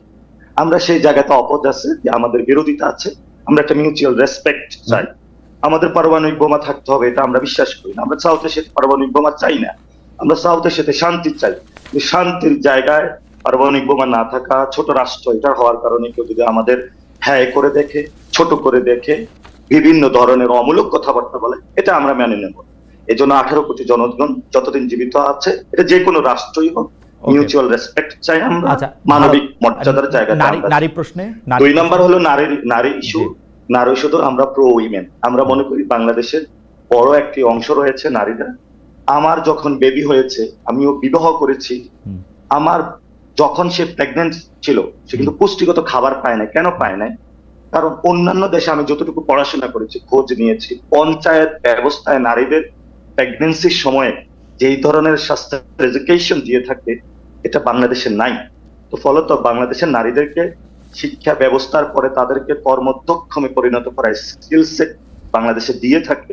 ইউনিভার্সিটিতে তাদেরকে ওই জায়গায় চাকরিতে নিয়ে যাওয়া, তাদেরকে তাদের যে মাতৃত্বকালীন থেকে শুরু করে একজন নারী হিসাবে পরিস্ফুটিত হয়ে ওঠা, যেটা বিদেশের বিভিন্ন রাষ্ট্রগুলোতে আছে, সে জায়গাটা বাংলাদেশের নাই। এবং আপনি দেখেন এই যে দশকে যে গার্মেন্টস ব্যবসা শুরু হয়েছে, আপনি মানে আমরা পুরো ব্যাখ্যা শুনতে পারবো না, আপনি শুধু অবস্থানটা জানান, আমরা ব্যাখ্যাগুলি নিয়ে পরে বলবো। একটু 1 মিনিটে যদি শেষ করেন দয়া করে প্লিজ। এই যে দশকে যে গার্মেন্টস ব্যবসাটা শুরু হয়েছিল, শুধু ব্যবসায়ীদেরকে প্যাম্পারিং করা হয়েছে, কিন্তু ওই যে নারী যে সুতার কলটা চালাইতো, এখনো চালাচ্ছে। সেই নারী যেই টাকা দিয়ে শুরু করেছে, এখনো সেই টাকা দিয়েই অল্প কিছু টাকা হলো বেড়েছে, ন্যূনতম মজুরিটাও পাচ্ছে না। তো নারীদের কেন গার্মেন্টস ব্যবসায়ী হচ্ছে না? আপনারা এগুলো রাজনৈতিক দলকে জিজ্ঞেস করেন, তারা গার্মেন্টস ব্যবসার সাথে জড়িত, তাদেরকে জিজ্ঞেস করেন। বড় একটা মার্কেট তো এখানে পড়ে রয়েছে। এজন্য আমরা বলি নারীদেরকে আমরা একটা। জাহিদুল ইসলাম তিনি আমাকে একটা মন্তব্য করেছেন আমার সম্পর্কে, একটু পড়ে শোনাতে চাই। তিনি বলেছেন, আমার বিশ্ববিদ্যালয়ে বড় ভাই খালেদ মহিউদ্দিন কখনো আওয়ামী লীগের দালালি করে, কখনো বিএনপির, কখনো জামায়াতের, যখন যেখানে সুবিধা পায় আর কি। কথা সত্য ভাই। আমি আজকে নাসিরউদ্দিন পাটোয়ারীর এই কথা শুনে এবং ইশতেহার দেখে আমি নিশ্চয়ই এনসিপির দালালিও করব। আমার এখন পর্যন্ত মানে আজকের ইয়েতে এনসিপি আমার প্রিয় দলে পরিণত হয়েছে। আপনি দালাল হিসেবে, এনসিপির দালাল হিসেবে আমাকে অন্তর্ভুক্ত করতে পারেন। আমি কিন্তু এখন তৃণমূল পর্যায়ে ইরেলেভেন্ট না, এটা আরেকটা কারণ হতে পারে। এখন মিডিয়ার অবাধ তথ্য প্রবাহের কারণে মানুষ সবাই যার যার মতো একটা নিজের একটা এটা হিসাব কষে নিয়েছে। মিডিয়াতে এটা প্রকাশ না, মানে আমাকে বিভিন্ন লোক বলছে, আমি বিশ্বাস করি নাই। আমার কাছে মনে হয় শুনেন, ভোটের আলোচনা, খালেদ আমি একটা কথা বলি, ভোটের আলোচনাটা কখন শুরু করি? আমি নিজেও ভোটের রাজনীতি করেছি। ভোটের আলোচনাটা তখনই শুরু হয় যখন একটা নির্বাচনে শিডিউল ঘোষণা করে, যখন একটা নির্বাচনে প্রার্থী প্রতিদ্বন্দ্বিতা করে, প্রার্থীর গুণাগণ, দলের অবস্থা, নানা বিষয় নিয়ে নির্বাচন করে। এখন থেকে যদি হিসেব করে ধরি তাহলে it is in the beginning of month of July 2025। না কাজল ভাই আমার ভুল বুঝে না, ভোটের আলোচনা না, কিন্তু আছে না আওয়ামী লীগ চলে গেছে, এতদিনকার একটা সরকার, এই সারাদিন এই শেখ হাসিনার ভাষণ টাষণ এগুলি আর শোনা যায় না, ওবায়দুল কাদের এগুলি আর শোনা যায় না, তাহলে এখন কি শোনা যায়, কি আশা করা যায়? সাধারণ মানুষ এই প্রশ্নের জবাবে কিন্তু বলতেছে না যে বাহ খুব ভালো, এখন আমরা বিএনপির কথা শুনি, এটা বলতেছে না কিন্তু আসলে। আপনি 5 জুলাই জুলাই আগস্টের তো বাংলাদেশের রাজনৈতিক কালচারের একটা বিরাট বড় পরিবর্তন ঘটে দিয়েছে, এটা সত্যি। আপনি টেলিভিশন খুলবেন, প্রাইভেট টেলিভিশন চলেন, আপনার টেলিভিশন চ্যানেলে আমি আসতে পারবো না, আমার ভয়ের মধ্যে থাকতে হবে, আমার সারাদিন রাস্তায় দৌড়াইতে হবে, আমার সারাদিন মামলা মোকদ্দমার মধ্যে ঘরে ঘুমাতে পারবো না, এই সংস্কৃতির অবস্থা তো নাই। আপনি যে স্বাধীনতা নিয়ে এখন আপনার সামনে আমি কথা বলছি, সেই স্বাধীনতাকে আমি 5ই আগস্ট 2024 আগে এভাবে স্বাধীনভাবে কথা বলতে পেরেছি? আমি এখন সরকারকে সমালোচনা করছি, আমি একজন ব্যক্তিকে উদ্দেশ্য করে কথা বলছি, এবং শুধুমাত্র আমি না, যে কোনো নাগরিক বলছে। সুতরাং এই যে মুক্ত প্রবাহ আবহ, এই আবহ তো আমরা গড়ে ওঠেনি। সুতরাং যা কিছু আমরা গত 15-16 বছরের মধ্যে দেখেছি, তার একটা ব্যত্যয় ঘটছে, সেটা দেখছি না বলে অনেক ক্ষেত্রে আমাদের মধ্যে হতাশা তৈরি হচ্ছে। যেমন সে ফর এক্সাম্পল, ফ্যাসিবাদ আমলে মানুষকে প্রকাশ্য আওয়ামী লীগের সমালোচনা করতে পারতো না, বরং তারা এমন একটা ন্যারেটিভ তৈরি করতো, সব মানুষ আমাদের, আপনার বাইরে আর কাকে ভোট দিবে। এবং আমি এও শুনেছি গণভবনে প্রধানমন্ত্রীকে উদ্দেশ্য করে বিভিন্ন সাংবাদিকরা যে বলছে বাংলাদেশের মানুষ আপনাকে ছাড়া আর কাকে ভোট দিবে। তারা তাচ্ছিল্য করে বিএনপিকে বলতো আপনাদের নেতাকে, আপনাদের দলের প্রধানমন্ত্রী হবে কি। এরকম একটা তাচ্ছিল্যের মধ্যে যে দল, এমন একটা তাচ্ছিল্যের মাধ্যমে যে রাজনৈতিক সংস্কৃতি দীর্ঘদিন পর্যন্ত গড়ে তোলা হয়েছে, তার বিরুদ্ধে বর্তমান এই সময়কার বাস্তবতাটা আপনি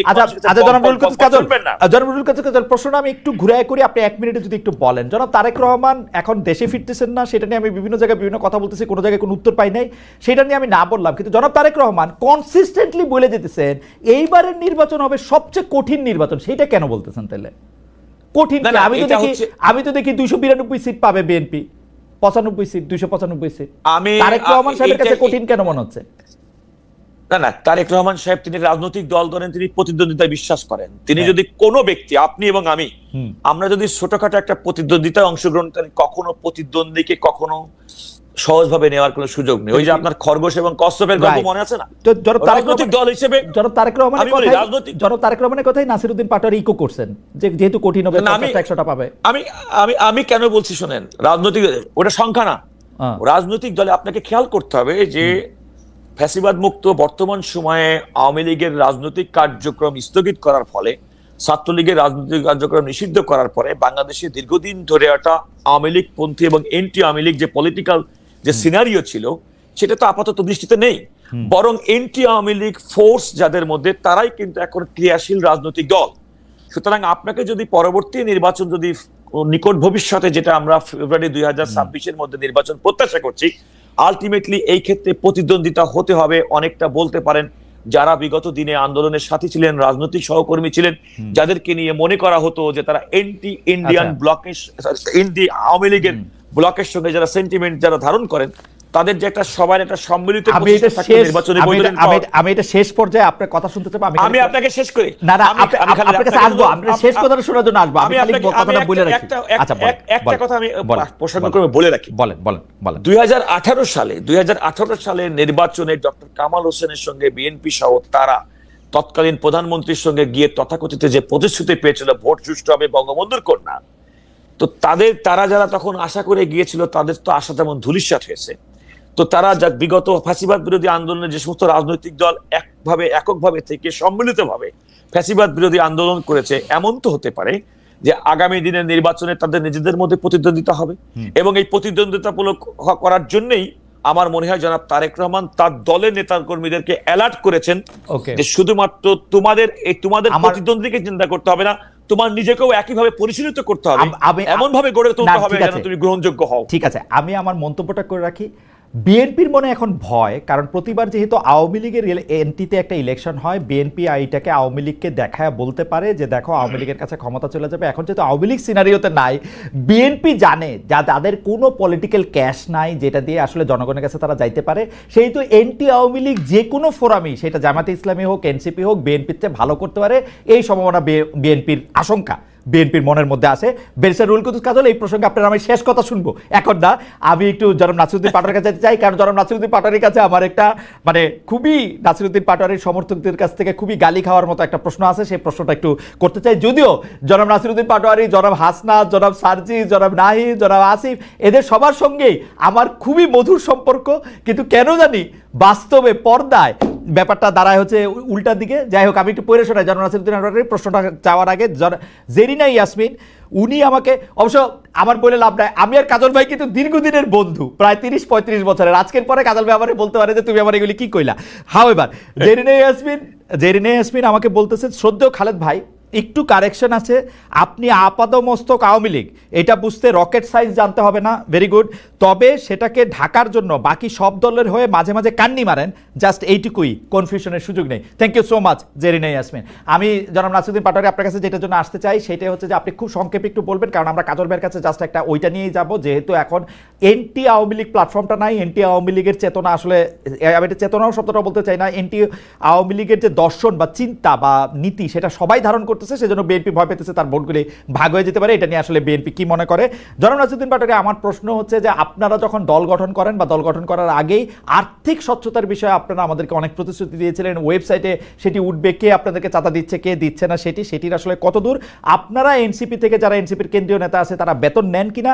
যদি বেতন না নেন তাহলে আপনাদের চলে কিভাবে, আপনারা কিভাবে আপনাদের পেশাগত মানে জীবন কিভাবে নির্বাহ করেন? জনাব নাসিরউদ্দিন পাটোয়ারি, আর্থিক স্বচ্ছতা।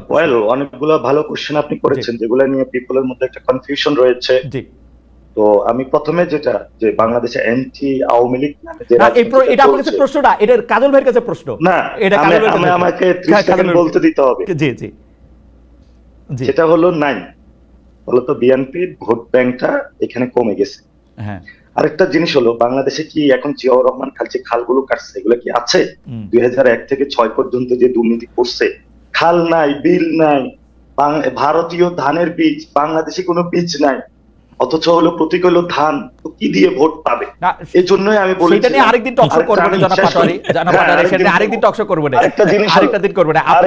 আপনি শুধু এনসিপির বাংলাদেশে বিএনপির হলো সমর্থক, আমি যেটা স্টাডি করলাম 75 থেকে পরবর্তী জিয়াউর রহমান দল গঠন করলেন, খালেদা জিয়া আসলেন, 90-এ ওনারা বড় গণঅভ্যুত্থানের নেতৃত্ব দিয়েছিলেন, 1 থেকে 6 পর্যন্ত 25-30 এর উপরে ওনাদের ভোট নাই। 25-30 হলে তো 90টা আসনে হয়। আমি যেটা বললাম, এটাকে কাজল ভাই ল পড়ছেন, এতটুকু বুঝতে পারেন না নাকি? এটাও আমার থেকে বুঝতে হবে আপনার। তারপরে আসি যে আমি বলেছি 300টা আসনের কথা। দেখেন খালিদ ভাই, একটা জিনিস বুঝেন, আমরা যখন রাজনৈতিক দলের প্রার্থী দিব আমরা তো 300 আসনেই দিব। এখন আমি বললাম 150টা, ওই ছোট দল তোকে 2টা দিব, তোকে 3টা দিব, তা আমি তো 300 আসনে জেতার জন্যই প্রার্থী দিব।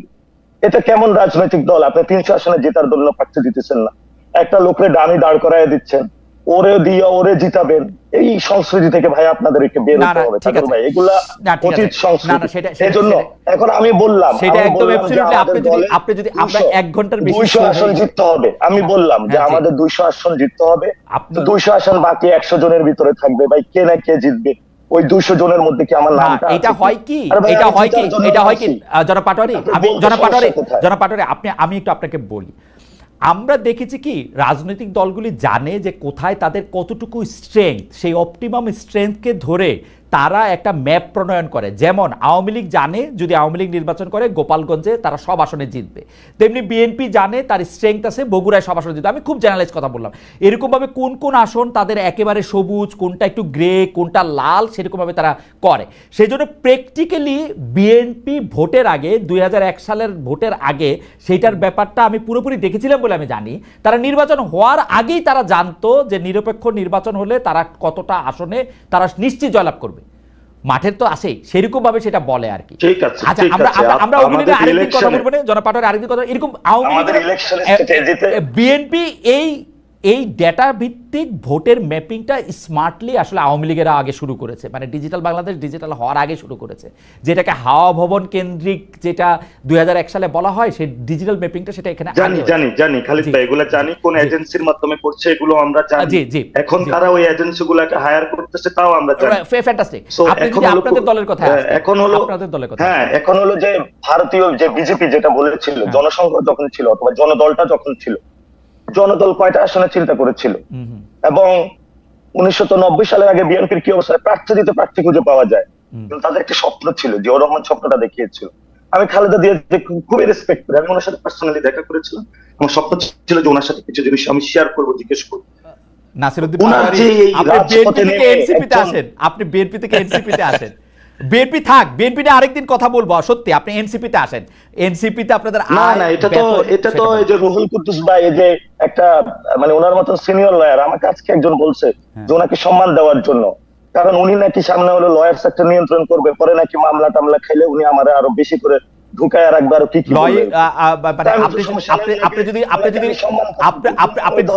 আপনি খোঁজ নিলে জানতে পারবেন।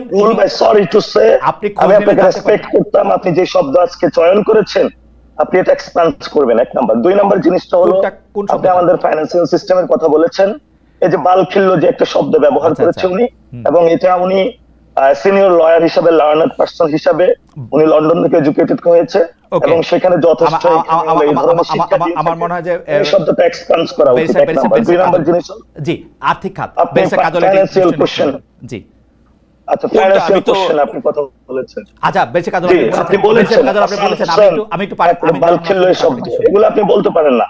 দুই নম্বর জিনিস হলো ফাইন্যান্সিয়াল যে বিষয়টা, সেটা হলো যে আমরা একটা নীতিমালা করেছিলাম, নীতিমালার মধ্যে আমরা এনেছিলাম আমাদের দুইটা জিনিসকে মিক্সড করতে হবে। মিক্সড করতে গিয়ে আমার যে পলিটিক্যাল কালচার রয়েছে সেটার জন্য আমরা স্টাডি করার জন্য নির্বাচন কমিশনের আরপিওটা স্টাডি করলাম, সাউথ এশিয়াতে যে পলিটিক্যাল পার্টিগুলার যে ফাইন্যান্সিং সিস্টেম সেটা নিয়ে স্টাডি করে আমরা ভারতে গিয়ে যেটা পাইলাম সেটা হলো রাহুল গান্ধীর কিন্তু যে ফাইন্যান্সিয়াল স্ট্রাকচার, এটা হলো বিজেপির মোদি হলো ফ্রিজ করে রেখেছিল, বিজেপি আবার বন্ড ছেড়েছিল।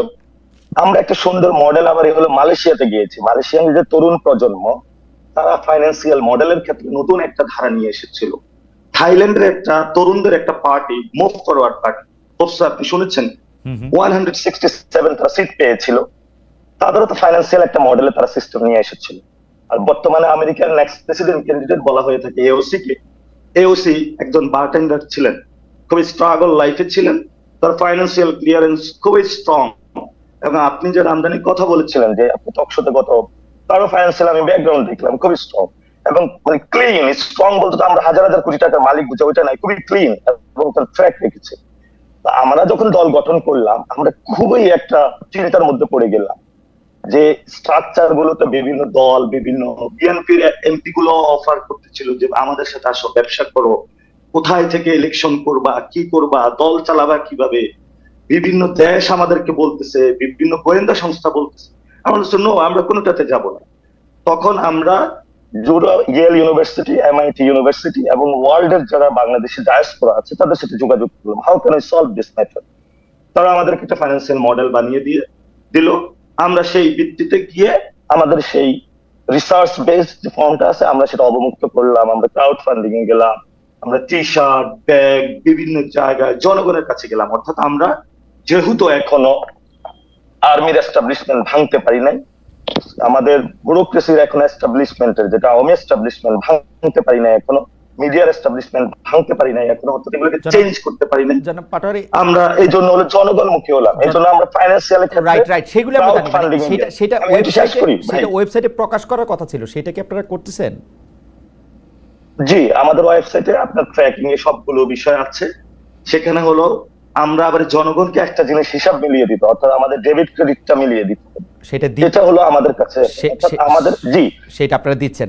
ওকে, আর আপনারা এটা হলো ডেভেলপ হচ্ছে আমাদের, মানে যত টাকা উঠতেছে, মানে আমাদের যত অ্যাকাউন্ট থেকে ঢুকতেছে সেই জিনিসটা কত খাতে কোথায় খরচ হচ্ছে আমাদের ওয়েবসাইট হলো দুই পাশে থাকবে।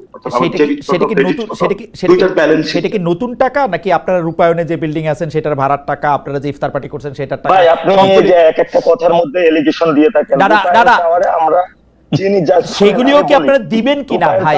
সেগুলো আপনারা দিবেন কিনা? ওয়েবসাইটে থাকবে কিনা যে আপনারা এই ভাড়া টাকাটা কিভাবে দেন? রূপায়ণ টাওয়ার, এখন রূপায়ণ টাওয়ার বললে পিপলের একটা পারসেপশন সৃষ্টি হয়। অনেক রিকশাওয়ালা কারণ হচ্ছে যে আপনারা যেভাবে প্রতিক্রিয়া জানান সেই কারণে পারসেপশন সৃষ্টি হয়। পাটোয়ারি যেভাবে প্রতিক্রিয়া জানান, এটা যদি খুব স্বাভাবিকভাবে নিতেন যে হ্যাঁ বাড়ি ভাড়ার টাকা যেখান থেকে দেই সেটা দিব, কিন্তু এটা হচ্ছে কি আপনারা একদম ছেদ করে উঠেন। এই আওয়ামী লীগের লোকদের এরকম ছেদ করে উঠতে দেখতাম, যাই জিজ্ঞেস করতাম সাদ্দাম আপনি গাড়ি পাইলেন কই, সাদ্দাম আপনি গাড়ি পাইলেন কই, ছেদ করে উঠলো। ছেদ করে উঠেন না, বাড়িটা তো ভাড়া নিছেন, বাড়িটা তো ভাড়া নিছেন, ভাড়ার টাকাটা প্রকাশ করবেন কিনা? রেটরিক নেবেন না, এটা হলো আপনার প্রতি রিকোয়েস্ট। আচ্ছা রেটরিক না, বাড়ি ভাড়ার টাকাটা দিবেন, যে এখানে পার্টি অফিস আছে সেখানে টাকাটা দিবেন আপনারা, মানে প্রকাশ করবেন? জি আমরা ভাড়া দিচ্ছি, সেটা প্রকাশ করবেন কিনা? আপনারা বলছেন যে আপনাদের আর্থিক সকল স্টেটমেন্ট সবার সামনে উন্মুক্ত থাকবে, সেটা থাকবে কি? জি আমরা প্রকাশ করব। কবে থেকে থাকবে? আমরা প্রকাশ করব। আমরা ফাইন্যান্সিয়াল এখানে যে বিষয়টা হয়েছে, যিনি এই আমরা যে জায়গা আমাদের অফিসটা আছে, যিনি ওইটার মালিক উনিও বিএনপির সাথে সংশ্লিষ্ট, খুবই ভদ্রজন পারসন, মানে পচা বিএনপি না, ভালো বিএনপি। উনি বলছেন আমার পরিচয় ওইভাবে পাবলিশ করিও না, ওনারটা মানে ওনার পরিচয়টা তো আমার গোপন রাখতে হবে। উনি যেহেতু আমাদের কাছে রিকোয়েস্ট করেছেন, তাকে আমরা পারমানন্ত করতে চাই, এই তারিখের মধ্যে আপনারা এটা জনগণের কাছে প্রকাশ করবেন। আমার কোনো উৎসাহ নাই, আমরা আগামী 1-2 সপ্তাহের মধ্যে আমাদের চেক টিম ফাইন্যান্সিয়াল যিনি পার্টি গঠন হওয়ার পর থেকে এখন পর্যন্ত আপনাদের আয় ব্যয়ের হিসাবটা আপনারা জনগণের কাছে প্রকাশ করবেন, তাই তো? জি আমরা এটা পাবলিশ করে দিই। আচ্ছা আপনারা কি কোনো বেতন নিতেছেন কেন্দ্রীয় নেতারা?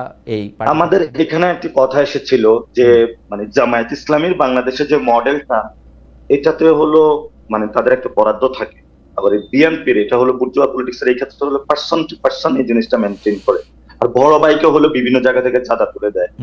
তো সেই জন্য আমরা চিন্তা করছি যে আমরা আইডিয়া কেন্দ্রিক রাজনীতি করব, এখানে কোনো ভাইয়ের রাজনীতি করব না, কোনো প্রবাসী ব্যক্তির রাজনীতি করব। সেই জায়গা থেকে আমরা বলেছিলাম এই ধরনের কোনো ফেলোশিপ প্রোগ্রাম চালু করা যায় কিনা। সেখানে আমাদের একটা প্রপোজিশন এসেছিল যেটা বিভিন্ন কান্ট্রিতে আছে, তো আমরা আবার সেটার ক্ষেত্রে আরো একটা কনসিডারেশনে নিচ্ছি। যদি ফেলোশিপ দিয়েই থাকি অনেকে আবার এটার উপরে ডিপেন্ডেন্ট হয়ে পড়বে, অনেক লোক হার্ট থেকে তো রাজনীতি করতে চায়, মানুষের ভরসা করতে তো ওই জায়গাটা করবে না। তাহলে how can I solve this? এটার জন্য আমরা আরেকটা রিসার্চ আমাদের ঢুকতে হচ্ছে। Will solve this every matter. যতগুলো কোশ্চেন আসছে ভাই, যতগুলো দিবেন আমরা সব ডিল করে সামনে যাব ইনশাআল্লাহ। সেই জায়গাটা আপনাকে অনেক অনেক ধন্যবাদ। আমাদের একজন দর্শক প্রশ্ন করেছেন, আপনি বিএনপির কোন নেতাকে, প্রধান নেতাকে তার আয়ের উৎস আপনার মানে আমাকে বলেছেন যে খালেদ মহিউদ্দিন আপনার বাবাও জিজ্ঞেস করতে পারবে না কখনো। আমার বাবা আসলে জিজ্ঞেস করতে পারবে না, তিনি মারা গেছেন 1989 সালে, তার পক্ষে জিজ্ঞেস করা সম্ভব না, কিন্তু আমি প্রত্যেকটা অনুষ্ঠানেই সেটি জিজ্ঞেস করি। আপনাদের যদি সময় সুযোগ হয় আপনারা এটি দেখে নেবেন। জুলাই মাসের অন্তত 4টি অনুষ্ঠান আমি করেছি যেগুলি ইউটিউবে আছে, সে সময়ের সেই মানে গত বছর জুলাই মাসে, সেগুলি আপনারা নিশ্চয়ই দেখে নিতে পারেন। অনেকেই প্রশ্ন করেছেন। এখন আমি প্রশ্ন করতে চাই জনাব ব্যারিস্টার রুহুল কুদ্দুস কাজল, যে প্রশ্নটা আমি করে গেছিলাম যে যেহেতু এখন এন্টি ইন্ডিয়ান জায়গাটা স্ট্রংলি ভাগ হয়ে গেছে, সেজন্য বিএনপির ভোট কমবে কিনা, 1। 2 হচ্ছে যে বিএনপি এনসিপিকে তো এটা বলতে হয়েছে যে তারা তাদের সকল আয় ব্যয়ের উৎস পাবলিকলি এটা প্রকাশ করবে, বিএনপি এটা প্রকাশ করবে কিনা 1 নাম্বার কথা। আমি বিএনপির ওয়েবসাইটে প্রতিদিন যাই, আমি এরকম কোনো কিছু লক্ষণ দেখি না, এবং বিএনপির শীর্ষ নেতারা কিভাবে জীবন নির্বাহ করেন, আমি যেমন গত প্রধানমন্ত্রীর মন্ত্রী পরিষদকে প্রায় জিজ্ঞেস করতাম যে তারা মানে ফার্স্ট ফ্যামিলি অর্থাৎ শেখ হাসিনা এবং তার ছেলেমেয়েরা কোনো ধরনের ব্যবসা বাণিজ্যের সাথে যুক্ত কিনা, তাদের আয়ের উৎস কি, তেমনভাবে আপনাদেরও জিজ্ঞেস করতে চাই যে আসলে মানে জনাব তারেক রহমানের আয়ের উৎস আসলে কি। আপনি বাংলাদেশের সবচেয়ে, আমার ধারণা এখন সবচেয়ে বেশি আয় যারা করেন সেই আইনজীবীদের একজন, আপনি জানেন যে আয় এবং ব্যয় কাকে বলে, এটা কিরকম ঘটনাটা একটু যদি বলেন আমাদেরকে। না, আপনি যেমনটি বললেন বিএনপির একজন প্রতিনিধি হিসেবে আমিও তো বিএনপির কেন্দ্রীয় কমিটির সদস্য, আমাকে জিজ্ঞেস করেন, আমার একমাত্র পেশা আইন পেশা। আপনারা জিজ্ঞেস করে তো আপনি তারেক রহমানের কথা বলেন, আপনি কি করেন এটা আমি জানি। শুনেন, আমার দলের নেতা তাকে এই প্রশ্নটা আপনি করবেন। আমার মনে হয় বাংলাদেশে তাকে তো আমি পাই না আজকে না, কিন্তু আপনার মাধ্যমে আপনি বলে রাখি, তাকে আমি পাই না আজকে না, কিন্তু তিনি যখন টিভিতে নিষিদ্ধ, কেউ তাকে টিভিতে দেখায় না, সেই গত 5 বছর 6 বছর 7 বছর ধরে আমি তার একটা ইন্টারভিউর জন্য আপনাকেও আমি বহুবার বলছি, ইউ নো দ্যাট। এবং আমি আপনাকে বলি, সুতরাং আমার দলের নেতা তার নিশ্চয়ই তিনি বৈধ উৎস এবং আছেন, এবং এই প্রশ্নটি তাকে করবেন। এই ব্যাপারে আমি এতটুকু বলতে পারি, আমাদের নেতা এবং তিনি তার পরিবারের সদস্য এবং তাদের একজন বিএনপি নেতা বলেছেন যে ডক্টর জুবাইদা রহমান এবং ব্যারিস্টার জাইমা রহমান তারা যেহেতু আয় করেন সুতরাং তারেক রহমান সাহেবকে রাজনীতির দিকে মনোযোগ দিলেও চলে। আমি তো এতটুকুই বললাম যে তাদের পরিবারের অন্যান্য সদস্য কর্মক্ষম উপার্জনক্ষম মানুষ আছে, এর বাইরে আমাদের মনে হয় বিষয়টি তাকে জিজ্ঞেস করেন। আপনি যে কথাটি বলছিলেন সে কথাটি নাসিরউদ্দিন পাটোয়ারির যে সমস্ত কথাগুলো সেগুলো মোর অন থিওরি। আমি নিজে থিওরিতে অতটা চেয়ে বড় কথা হচ্ছে বাংলাদেশের আর্থসামাজিক অবস্থা বিবেচনা করেই আমি একটা মন্তব্য করার চেষ্টা করি। যেমনটি আপনি বলেছেন এটা বাস্তব কথা, যে আমি সে কথা বলছিলাম যে আওয়ামী লীগ বিরোধী যে শিবির সেই শিবিরের নেতৃত্ব দিত বিএনপি। এখন আওয়ামী লীগের অনুপস্থিতিতে এই শিবিরের ভোটের মধ্যে তো অবশ্যই একটা টানাপোড়েন থাকবে এবং এই টানাপোড়েনটা থাকাটা অত্যন্ত স্বাভাবিক, এটা গণতন্ত্রের সৌন্দর্য। আপনি তারেক রহমানের বক্তব্যের রেফারেন্স দিয়ে যে কথাটি বারবার বলছিলেন যে তিনি বলছেন আগামী নির্বাচন অত্যন্ত প্রতিদ্বন্দ্বিতাপূর্ণ, অনেক কঠিন হবে। এই কঠিনের একটা কারণ হচ্ছে ভোটারদের মন জয় করা। আপনি আমাদের দলের নেতার বক্তব্য থেকে এই কথাটা কিন্তু স্পষ্টত যে মানুষের ভোটারের মন জয় করার মাধ্যমেই তারা রাষ্ট্র ক্ষমতায় যেতে চায়। এটা বাংলাদেশের মানুষের জন্য একটা আশ্বস্ত হওয়ার বিষয়। তার দলের নেতৃবৃন্দকে যখন তিনি এভাবে অ্যালার্ট করেন, প্রকারান্তরে এ কথাই বোঝাতে চান যে ভোট ছাড়া অন্য কোন প্রক্রিয়ায় আমাদের রাজনৈতিক দল হিসেবে রাষ্ট্র ক্ষমতার দায়িত্ব পাওয়ার কোনো সুযোগ নেই। That is plain and simple. এই প্লেন এন্ড সিম্পল এর ক্ষেত্রে অনেকগুলো অংশীদার, আপনি যেমনটি বললেন কদিন আগে গত শনিবারের মধ্যে আপনার সৌরদ্দি উদ্যানে একটা সমাবেশ হলো। আমি আগামী নির্বাচনকে সামনে রেখে অনেক রকমের হিসাব নিকাশ তো হবেই এবং এই যার যা রাজনৈতিক অবস্থান থেকে সে তার দলের হিসাব করবে, বড় দল হিসেবে তার একটা হিসাব করবে। এমন তো হতে পারে যে বিএনপি চিন্তা করছে, যেটা বিএনপির অন্যতম পলিসি ছিল, যেটা 31 দফা ভারপ্রাপ্ত চেয়ারম্যান বারবার বলেছিলেন যে আমরা রাষ্ট্র ক্ষমতা যাওয়ার সুযোগ পেলে, রাষ্ট্রকে সেবা করার সুযোগ পেলে সমস্ত রাজনৈতিক দল এবং শক্তিদেরকে আমরা ইনভলভ করব। বিএনপি কিন্তু প্রথম দিকে বিএনপি কিন্তু জাতীয় সরকার করার কথা সুস্পষ্ট ভাবে বলেছে। বিএনপি আরেকটি কথা বলেছে, আপনি খেয়াল করে দেখুন, জাতীয় সংসদ কাদর ভাই এই জাতীয় সরকারটা অনেকটা জাতীয়তাবাদী জাতীয় সরকার হবে, তাই তো? মানে আপনার যাকে পছন্দ তাকে আপনি নেবেন। আপনি তাই যদি হয়ে থাকে তাহলে কেন বিএনপি এককভাবে পার্লামেন্টের দ্বিকক্ষ বিশিষ্ট পার্লামেন্টের কথা যাবে? বিএনপি তো দেশের বুদ্ধিজীবী, সুশীল সমাজ, শিক্ষিত মানুষ, এই সমস্ত মানুষদেরকে ইনভলভ করানোর জন্য উচ্চ কক্ষের বিধান বিএনপি মেনে নিয়েছে এবং বিএনপি নারীদেরকে ক্ষমতায়ন করার জন্য, সংসদে নারী আসন বাড়ানোর জন্য 100 আমার মনে হয় কাজল ভাই এইটা আরেকদিন আপনি কেন্দ্রীয় সদস্য হিসেবে আমরা আরেকদিন আপনার কাছে স্পষ্ট শুনবো। আর্থিক স্বচ্ছতার প্রসঙ্গটা যদি আপনি একটু বলেন যে আর্থিক স্বচ্ছতার জায়গাটা এই কাছে আমি আপনাকে বলি, আমি যতটুকু জানতে পার্টি হিসেবে পাটোয়ারি, আমি if I am not wrong, যতটুকু আমার জানার মতে প্রত্যেকটা রাজনৈতিক দল, নিবন্ধিত রাজনৈতিক দলের প্রত্যেক বছরের আয় ব্যয়ের হিসেব নির্বাচন কমিশনে জমা দিতে হয়। আমার জানা মতে বিএনপি গত বছরের আয় ব্যয়ের হিসাব নির্বাচন কমিশনকে জমা দিয়েছে। আমার মনে হয় নির্বাচন কমিশনকে যদি আপনি প্রশ্ন করেন তারা কেন এই আয়ের ব্যয়ের হিসাবটা মানে উপস্থাপন করে নাই, তাহলে মানে তারাই সবচেয়ে ভালো উত্তর দিতে পারবে। প্রত্যেকটি রাজনৈতিক নিবন্ধিত দলের আইনগতভাবে তাদের প্রত্যেক বছরের আয় ব্যয়ের হিসাব দিতে হয়, সেটা বিএনপি দিয়েছে।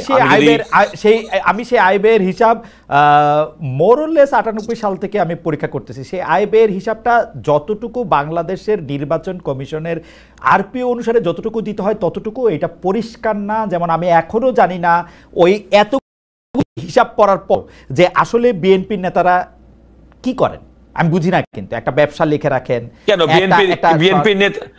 বিএনপির নেতারা, ধরুন আমি পেশাজীবী আইনজীবী, আমরা আইন পেশা করি, যিনি ডক্টর তিনি ডাক্তার ব্যবসা করেন, যিনি ব্যবসায়ী তিনি ব্যবসা করেন, বিশ্ববিদ্যালয়ের শিক্ষক বেগম খালেদা জিয়া নিজে প্রধানমন্ত্রী ছিলেন, তিনি বেতন পেয়েছেন, ভাতা পেয়েছেন, তিনি বিরোধী দলের নেত্রী ছিলেন, বেতন পেয়েছেন, ভাতা পেয়েছেন। তার বাড়ি আছে।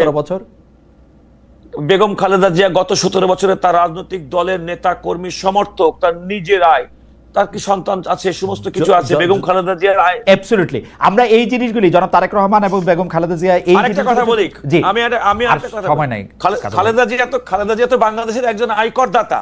রাইট। আপনি যদি ওইভাবে বলেন তাহলে আপনি যদি কোনো কারণে বাংলাদেশের একজন নাগরিক হিসেবে, প্রথম শ্রেণীর নাগরিক হিসেবে যিনি আয়কর প্রদান করেন, তো তিনি তো তার আয়ের উৎস আয়কর বিভাগের কাছে সুস্পষ্ট ভাবে বলেছেন, এবং সেটা সেখানে সংরক্ষিত আছে। সুতরাং আইনি প্রক্রিয়ার মধ্যে ওইটা প্রিভিলেজ, যিনি ট্যাক্স দেন। No, it's open. না, এটা ওপেন আপনি যখন নির্বাচনে দাঁড়াবেন তখন। আমি সেটাই বলছি, আমি কিন্তু বেগম খালেদা জিয়াকে নির্বাচন করেননি, তিনি তো প্রত্যেকটা নির্বাচন। আমি গত 17 বছর করেন নাই, তো গত 17 বছর তো করেন নাই, সেই জন্য বলতেছি গত 17 বছর বেগম খালেদা জিয়াও করেন নাই, তারেক রহমান সাহেবও করেন নাই।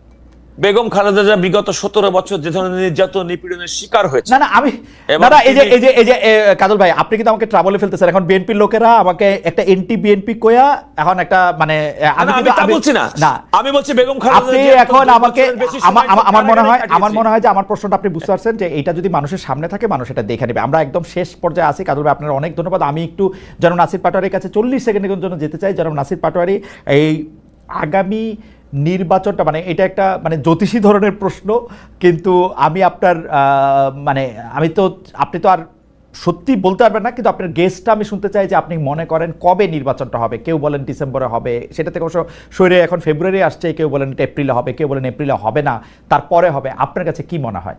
এটা আপনার কাছে শেষ প্রশ্ন আমার, মানে জাস্ট তারিখটা মানে কেন মনে হয় সেটা আরেকদিন শুনবো।